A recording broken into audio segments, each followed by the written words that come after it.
I'm excited to introduce Ben Kamali and Leah Hopkins, and they are here to talk about how they lead courageously on the University of Olivet campus and in other areas of their life. They're going to share some firsthand accounts of how they navigate the pressures of leadership, how they make tough decisions, and how they maintain their mental toughness on and off the field. Ben and Leah, can you tell a little bit about yourselves, and then we'll get started with our questions. Hi, my name's Leah. I am the captain of the women's tennis team here at U Olivet, and I am a senior graduating this December with studying graphic design. Hi, my name is Ben Kamali. I am a senior captain on the wrestling team, graduating in December as well. Major is in sociology. So let's start with a pretty basic question. And so Leah, I'll ask you, how would you define courageous leadership? I would define courageous leadership as having the ability to step up and step in and lead, not only if you're asked to, but also when you're not asked to, being willing to go above and beyond for the best interest of everyone involved, and just being able to take charge and do what it takes. Awesome, that's pretty comprehensive. So I mentioned mental toughness just a minute ago. And so I expect as athletes, you've heard that for a long time. How does mental toughness play a role in your leadership on and off the field?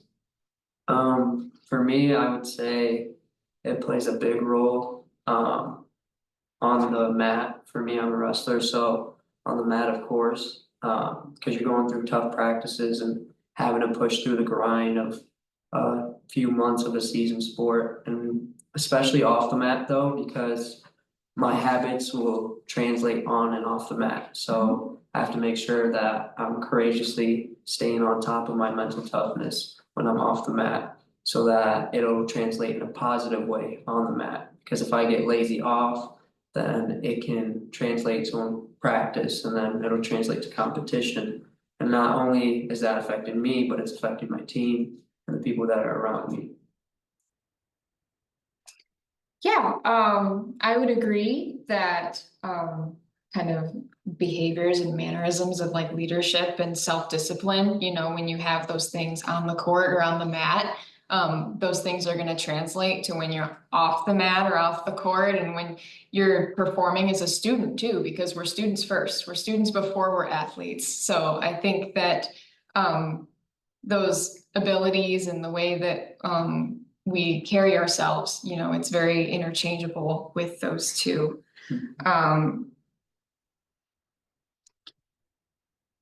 Let's see. So sometimes you probably experience, maybe you don't experience, but what if you do experience setbacks or challenges? How do you deal with those? Whether it's on the mat, on the court, out in the world. I know that Leah, you had a fantastic internship this past summer. Did you ever have challenges or setbacks there? And how'd you deal with them? What were your strategies?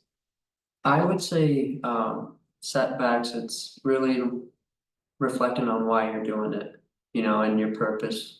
Because that's when you're getting in a setback, you're getting challenged, right? But it can be in a negative or in a positive way. So reflecting on why you're doing it and your values, and like the love of the sport, and just the love of being a student athlete. And like Leah said, it's both sides, student and athlete. So remembering like your why and then your end goal, and realizing that it's a process. And the big thing is that you're not alone. You have a team for a reason, and that team, it's there for you. Those are your brothers and your sisters through it all. So that helped me a lot through my setbacks, not trying to isolate myself, but realizing that I got a family. Yeah, I would say even as a leader, I think sometimes when I've pictured a leader, I picture them alone. I picture them kind of in a separate space. And I think it's important to remember, I think with my experience here at Olivet, we're all in this together. It's very apparent to me whether I'm leading a student group or I'm leading my athletic team, like we're all in it equally. We're all supporting each other and uplifting each other. So just remembering to lean on those people and to depend on those people and trust them. That's been really helpful. Trust, that's a really important word. How does trust fuel your leadership? Yeah, I think that for me and my leadership style, I think that the single most important thing that I have with my girls, the girls that I lead, is that we all have to trust each other above anything else, before anything else. I need them to know that I trust them to conduct themselves and to take care of themselves and to take care of business. And, you know, I have to trust that they're going to come to me if they have issues or they have questions or they have concerns. You know, we just have to know that we're all in this together. And I just want to be as physically present for them as possible while still, you know, these are young adults. They're here for a reason. They have a lot of skill sets and they're very talented. But so I'm just kind of like, I want to be more of like a resource that's available, but I want all of us to be able to trust that we can, you know, we're able to do it. Thoughts on trust? Yeah, I would say, I would agree 100%, Leah, like trust is the base for any relationship building, and to be a leader, I feel like an effective leader, trust is the first step. And that trust isn't just as a fellow athlete, but trust as a human being. Like I trust you and I want you to know that you can trust me to pick you up when you fall, to be there when you're doing great. And once you have that, then you're able to grow so much. You know, when that trust isn't there, then there's a little wall that you're fighting. And just to effectively grow as human beings around each other, I feel like we need that trust, you know, to be recognized as another human being and like, okay, I trust that my opinion is going to matter around this person and that I can feel valued when I'm around them. And, you know, that's what everyone wants to feel like. Definitely. So there may have been times in your life when you had to step up to be a leader and maybe it wasn't a popular or easy choice to step up to be a leader. Has that ever happened? And kind of walk us through that. Yeah, I would say, you know, when I first came to Olivet, I transferred in from a different school, but so there wasn't, I wasn't known as well by any of the guys on the team, so it could have taken me a while to be able to step up and try to be a leader, even though that I'm older, but I kind of wanted to step out of my comfort zone and attempt to be a leader right away. And that meant just like leading by example. And during workouts, if I see something, or if I see a guy who I know his potential is up here, and maybe he's right there during that end of the workout, maybe calling him out in a positive way, saying, hey, I know you got more. And just repetitive actions like that show that I care about the team getting better, and that involves every individual that's a part of the process. And just it was tough. It was tough at first because I had to kind of earn trust on every person on the team, and that's a lot, you know, and that can take a lot of energy, but it was definitely worth it once you do it. And that first couple times that you called people out when you were just building that trust, that had to be probably held your breath hoping it was gonna go right. You never know how someone's gonna react, you know, they can take it in a positive way in the moment, or they're tired and they went through a brutal workout, so sometimes the emotion gets to them and they don't wanna hear it. So just hoping that the reason that you're saying it or doing it is in a positive way. Absolutely. Thanks for that. Any thoughts on that, Leah? Okay. So you both mentioned student, athlete, student first, that's why you're here. How do you balance the demands of being a student and being an athlete and being a leader in areas of your life? What strategies do you use to maintain your balance?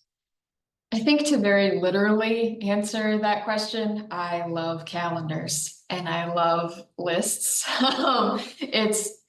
every week with practices, you know, times are always changing, and I also have a full course load, and I also have 3 jobs. So in order to balance everything that's going on all at once, I need, you know, to use technology to my advantage to just help me manage everything that's happening. And also, you know, if I have conflicts, you know, it's a way for me to be able to let my coach know, hey, I'm not gonna be able to make it to this practice because I have this personal thing, or I have this work thing, or calling work and being like, hey, I have this other thing, you know, just being able to stay on top of it with managing and double checking my schedule has been kind of the easiest way for me to stay balanced with my schedule. So you mentioned touching base with the people that you're accountable to, communication. What are some of your communication strategies that you found that have been pretty helpful or successful? Well, the most successful for everyone is being ahead of time, you know, being able to let people know in advance as possible via text, you know, maybe sending a reminder, an email, and just being like, just making sure that even when things change or when you need to adapt, that you're still trying to look out for everyone's best interest, and you still want everyone to succeed and everyone to win. We just need to all be able to be a little more flexible. So, yeah. That makes sense. Ben, talk about being a student athlete and how to balance all that. What strategies do you use? Yeah, honestly, for me in the beginning, it was kind of tough, finding a balance at first, because I thought that I had to figure it out on my own. You know, they give you, like, you have your advisor, your coaches, and even your professors. But you kind of think, okay, I'm in college and I've got this responsibility, and how can I figure out how to manage it?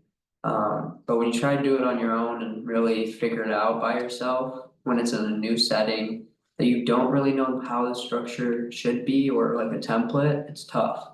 So what helped me was relying on communicating with my coaches a lot, communicating with my professors, and that involved just like instant communication. For me, it was like, if I had a problem or I even thought there was something was gonna come up, I would text my coach, I would email my professor, just to let them know that, hey, this could happen.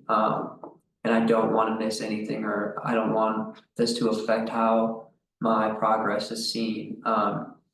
And also other things are just maybe having accountability partners, which can include relying on others, you know? Like, I would always help other people, I felt like, and for a second, I need to let other people help me too. So that may involve like having someone call me once or twice a week, and just a buddy saying, hey, how are you doing? You know, keeping me accountable.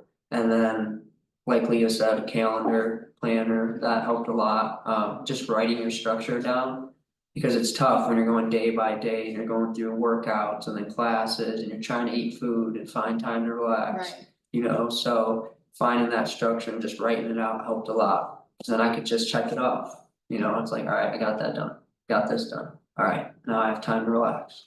So that helped a lot for sure. So you brought up something that's really important. You really micromanage your life. You have to compartmentalize all those things, Yeah. including food and rest and relaxation and diffusing and all those kinds of things. So that if the call comes for you to have to be courageous and step out and do something, you're ready. Yeah. Because you have a plan for everything else. You don't have to think about it. You can kind of autopilot a lot of that stuff. So great strategies. Thanks, you guys. Those are fantastic.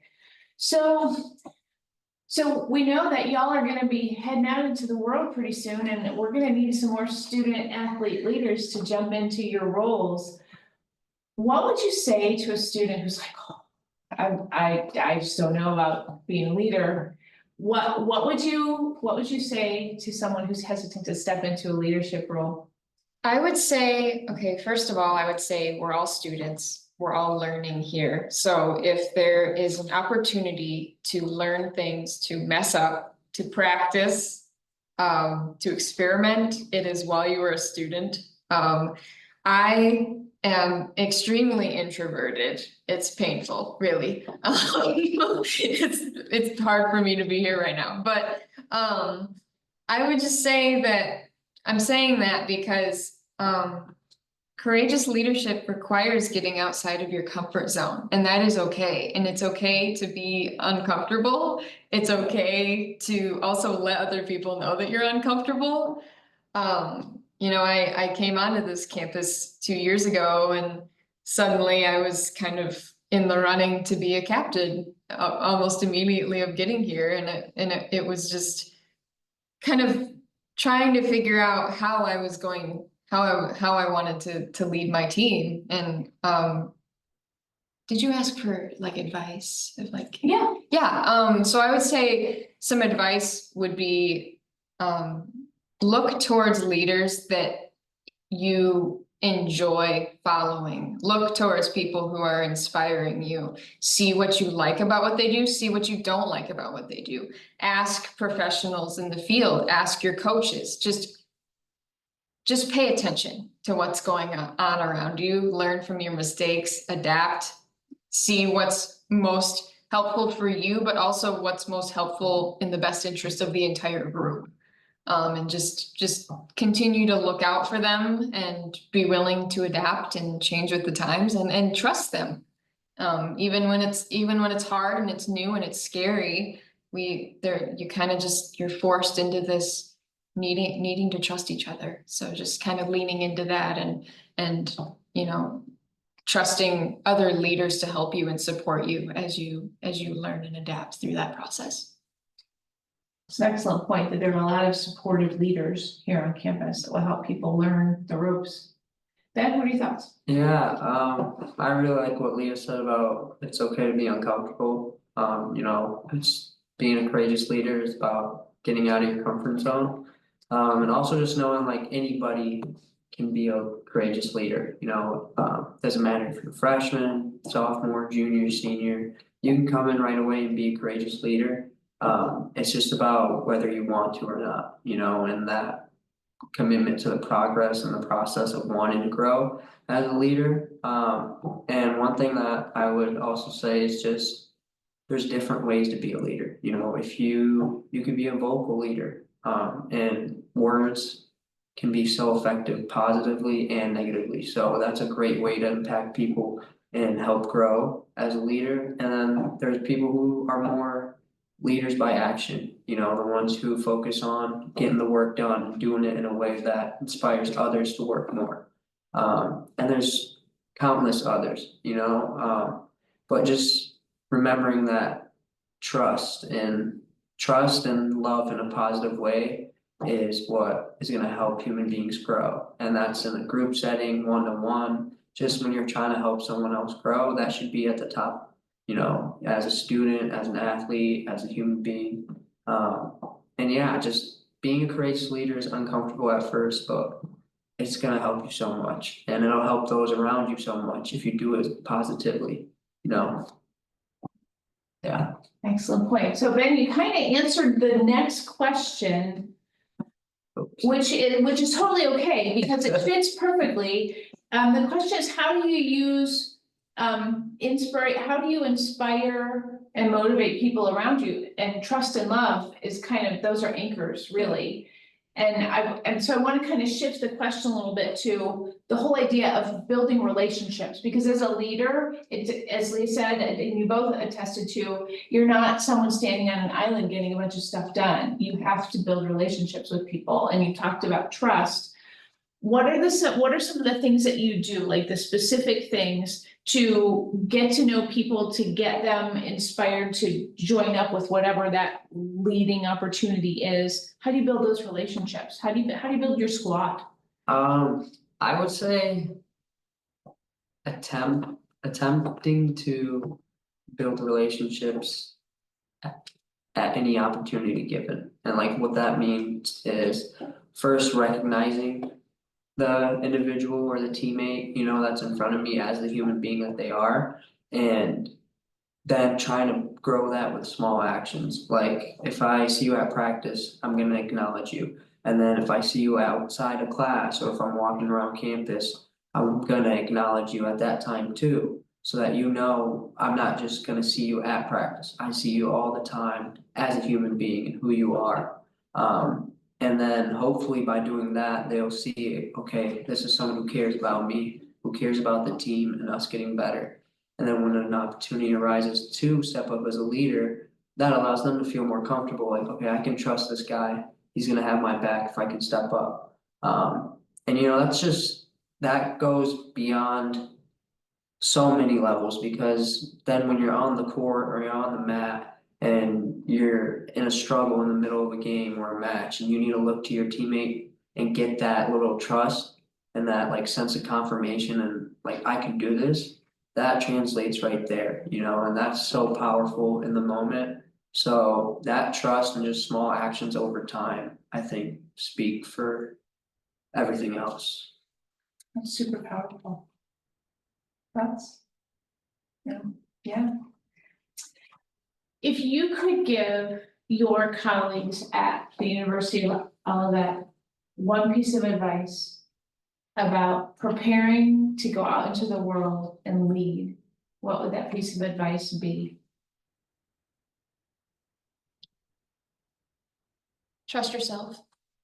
I think that a lot of students here, sometimes we just have a little bit of like a gut check, or like we just have a little bit of insecurity of like, am I making the right decision? Am I making the right call? And I feel like before other people are gonna be able to trust you, you just have to have that some sort of confidence in yourself. That's just like, this is what I'm supposed to do. And if circumstances change and that no longer is what I'm supposed to do, then I'm gonna pivot and I'm gonna adapt and I'm gonna find a different improved or modified purpose. It's always growth. And especially, being young, it might not feel at the beginning like you're there, with whatever leadership goals that you have, but that it's an ongoing learning process and you're just gonna keep getting better. So just having that faith in yourself that, you're doing it.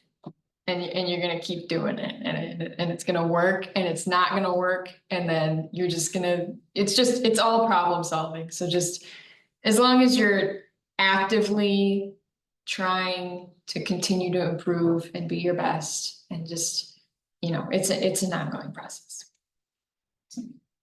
Yeah, 100%. I would say trusting your gut is a big thing, and trusting yourself. Just like Leah said, before you want anyone to bet on you, you gotta be able to bet on yourself, pretty much. And also just being aware that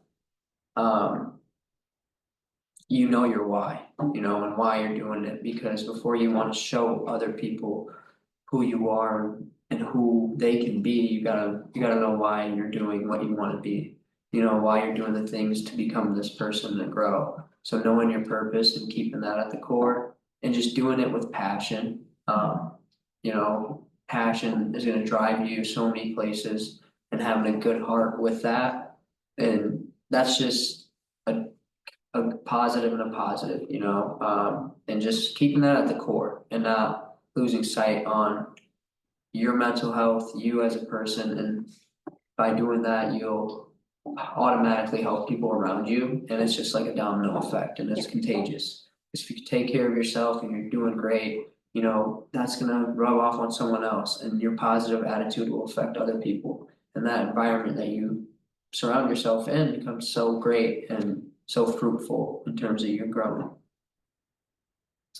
Wow, that's really it's powerful to know that you all are gonna take those ideas out into the world and be more and do good beyond the athletics and the academics that you did here, and you're gonna create change out in the world, and you're gonna impact people's lives, and you're gonna impact organizations and communities because you're so passionate about leading and bringing people together to be more and do good. So thank you for everything that you've done here at the University of Olivet to inspire other people to take it to the next level, to do their best, to shine. And thank you for shining. It's been so great to have this conversation with you. I really appreciate it. Thank you. Thank you for having us. Thank you.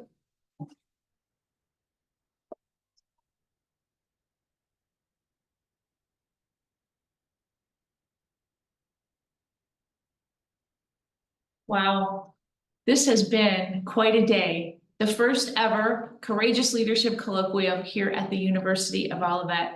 We brought together over 100 participants who want to grow their courageous leadership. We've had over a dozen speakers, leadership thought leaders who've talked about how they navigate the world using their creative leadership. We hope that you've been inspired to continue to build your intellectual courage, your follower courage, your moral courage, your creative courage, and your biological courage. We want you to be strong, we want you to be tough, and we want you to make an impact out in the world, and that takes courage. We do hope that you'll take advantage of the resources that we have here at the University of Olivet to grow as a courageous leader. Remember that we have our LDR 900 leadership learning community. You can access that at any time to learn from more leadership thought leaders. All of our videos will be posted there. Also, our discussion forums that we have for every one of our panels. The folks that we talked to tonight, Leah and Ben, if you have questions for them, if they maybe you want to connect with them and talk more, shoot a note into the discussion board for the student athlete leaders, and I will make sure that they get that message and you can continue the conversation. Also, remember that we've got our Master of Arts in Leadership program if you want to take your leadership learning to the next level, as well as graduate leadership programs, graduate leadership certificate programs, and then our President's Leadership Institute and our Women's Leadership Institute are also undergraduate opportunities for everyone to grow as leaders. Thank you to everyone who has invested time in putting together the Courageous Leadership Colloquium. It's been quite an adventure to create something new, but that's what courageous leaders do.